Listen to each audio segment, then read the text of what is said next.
Thank you, Carol, and thank you all for being here. It's really great to see community participation like this for something that's vital to you and your lives daily. And I really appreciate this turnout this evening for your time. My name is Michael Barfield. I'm the Director of Public Access with the Florida Center for Government Accountability. We are a nonprofit organization, and we publish the Florida Trident. It's an online news outlet, and I'm an investigative reporter for the Florida Trident with my other hat that I wear. So I have about 35 years of experience in obtaining access to public records from governmental agencies all across the state of Florida and even outside the state of Florida. And lately I've been focusing here on what is happening in our community. I live in Sarasota and have lived in this area 35 years, initially in Manatee County. So the access to public records plays a vital role in informing the citizens of their community to be able to find out what's going on so you can make decisions. And I can see from the crowd tonight and your reactions to some of the speakers that you have doubts about what your government has been up to. You have doubts about whether they've been transparent with you. And one of the ways that you as citizens can exercise your power to hold government accountable is getting that information from public records that belong to who? The public. That's why they call it public records. So there's a QR code that has up here that has a link to the Government in the Sunshine Manual that's published annually.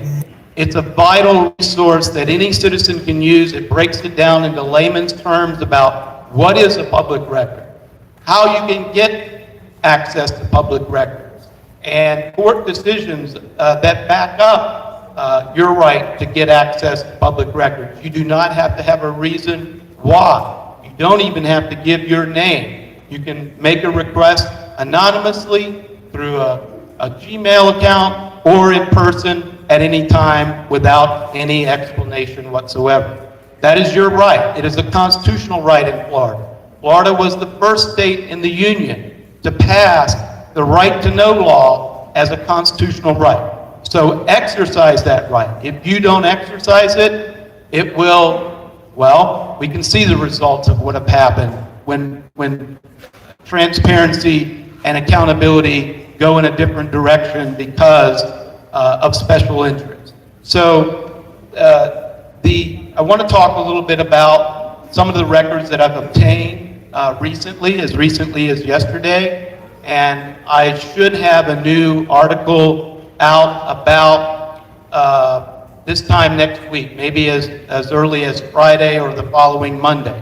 But what I have learned is some of the things that Mark talked about and Dalton talked about not so much about the dam. We already know a lot about what has caused the flooding from the dam downstream, but also what's going on with regular occurrences of flooding in your communities, not associated with Tropical Storm or Hurricane Debbie, but it's happening on any given afternoon during the rainy season.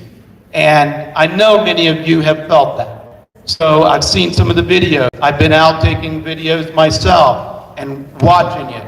So what I've learned is that the watershed plans, and there are more than a dozen watershed plans in Manatee County, and they all have different names associated with their communities or the watershed basin in which they are, like Gamble Creek or Mill Creek and Braden River. And it's each one of those basins, the water flows through it a particular way.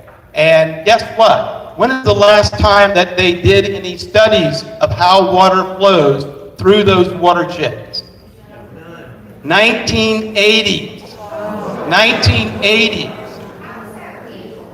Yes, a good question. Well, it's legal because the county commission has not funded studies to conduct watershed management plans. There's a few. There's the only one that's the most recent one is 2015, and that was in Mill Creek.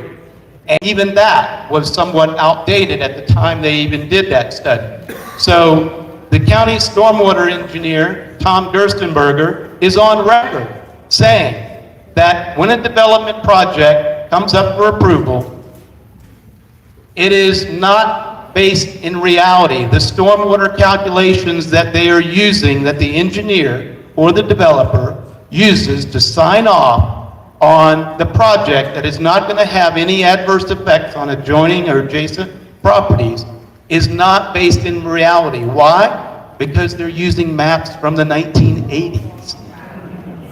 They know this. They've known it for some time.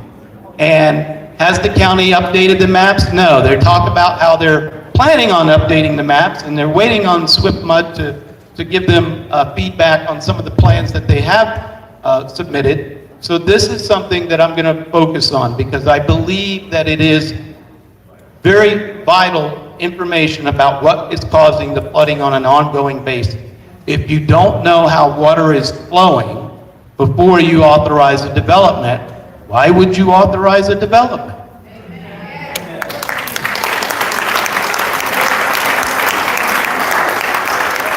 The other problem Mark talked about is sheet flows from these development projects. Palm Grove near Waterline Road is a very good example, but it is going on elsewhere in the county as well. And guess what? I have the records that I just obtained yesterday. The county knows about that.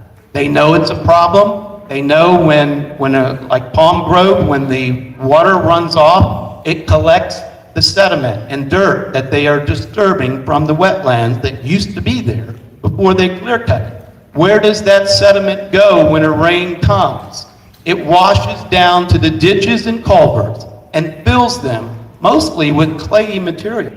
Florida, and Manatee County in particular, has very poor drainage. USDA site on soils in Florida, we don't have very good permeability in soils. So the further you dig, when they dig out their retention ponds and dig it deep, you're going to get clayey material down there that's even less permeable than the topsoil. And the result is when they stack it up on top, that clayey material is going to run off into the ditches and culverts, and it's constricting the ability of water flow even further. So does the county know about that? Yes, the records I've obtained do show that they know that as much as up to 40% of the ditches and culverts around adjacent development has been blocked by up to a 40% factor. So that reduces their stormwater flow that is already out of touch reality by a factor of 1980s when if you took a map and did a Google time lapse of what existed in the 80s out there where they're building, you would see it for yourself. A picture tells 1,000 words. So you have the problem with the maps not being updated. You have the problems with the projects. When they do their stormwater calculations, they're not taking into account how it's going to affect the flow of water to adjoining properties. And then the third thing is the sediment that is running off from those projects that is restricting the flow of water in the ditches and culverts. The county could do something about it. When they know that a development project like Palm Grove or others around the county are creating unintended effects, they could put a stop work order in and say, let's figure it out. Before we continue building, let's figure it out. That's an option that they can do. But I want to end with this thing that is most important. I really am so proud of Manatee County citizens for educating themselves in the past few years about what is going on in their community. And it showed in the last election.